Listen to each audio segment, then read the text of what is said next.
Hey, thanks for making it to Veterans Info Tap. I'm glad you made it. Chairman Moran of the Senate Veterans Affairs Committee made an announcement regarding May 7th of 2025. I'm going to share it with you here today so you are aware, and also want to throw on a very special thank you to Ray Sandinato 2462. Ray, hey, thank you so much for that super comment, super chat. I really do appreciate your support very much. Thank you, Ray Sandinato. I appreciate you.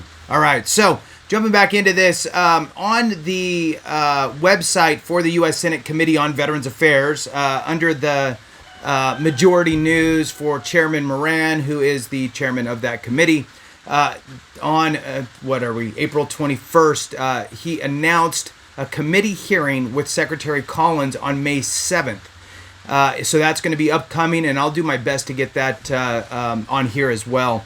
Let's go ahead and dive into what he had to say and kind of talk about that a little bit. I'd love to get your comments in here as well regarding this hearing. So, jumping into it, it says, U.S. Senator Jerry Moran, chairman of the Senate Committee on Veterans Affairs, today, which was April 21st, 2025, announced that the Department of Veterans Affairs Secretary Doug Collins will testify before the Senate Committee on Veterans Affairs on May 7th. Then there's a quotation here that kind of outlines what's going to be, well, loosely, the direction of the hearing.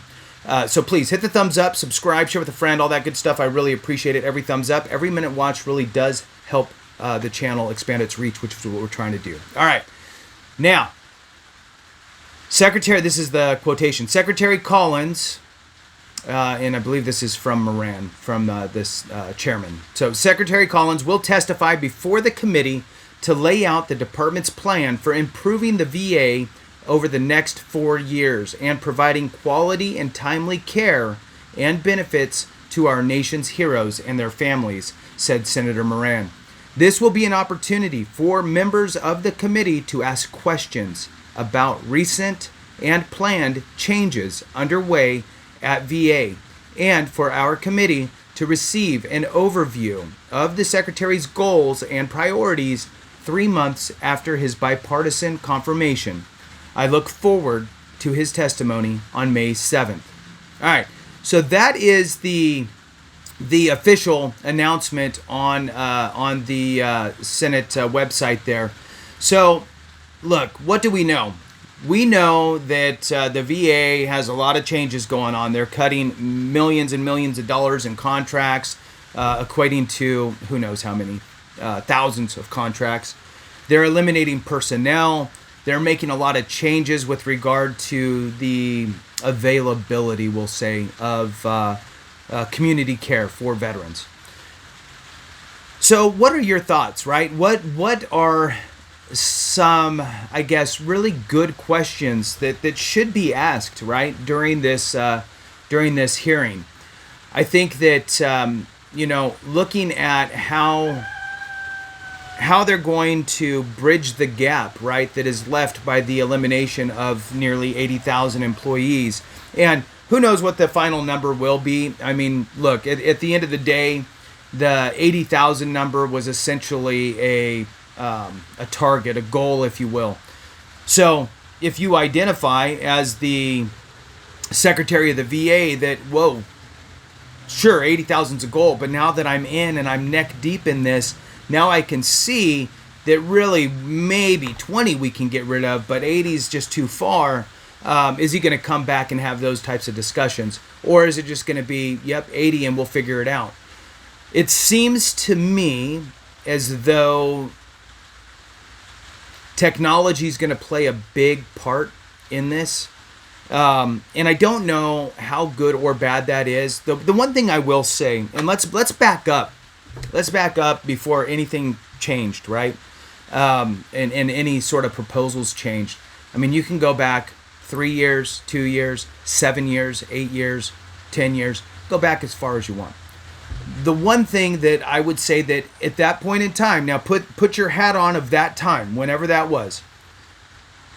And again, 2 years, 6 years, 8 years, 12 years, I don't care when. Go back. We would all pretty much say, wow, the VA, and I'm just going to focus on VA instead of government, right? So the VA is like running archaic systems. When you have organizations and companies out there in Silicon Valley, or now in Austin, Texas, or other kind of areas where they're just making this amazing technology and all this stuff to make process way smoother, and it seems like maybe the VA would benefit from using some of this quote unquote new technology. Now, the new technology is old now, but the stuff that the VA is using is like old school DOS programming type stuff. I mean, it's pretty old. And so I think that in a way, most of us would agree back then that changes to the technology and softwares and hardwares and all that stuff that the VA uses needs to be extremely updated. So now here we are, and that's probably going to happen, right? And I'm not just talking, by the way, about the EHR, the electronic health record. I'm talking about everything on the claim side, everything. So what are our thoughts now? Let's say, hey, look, we the VA have determined that there's some AI that can, really take care of the small, easy claims, right? The ones that don't take a lot of effort to figure out. Okay, the VA secretary essentially alluded to that in another interview that he did, where he was saying, I think he used tinnitus as the example.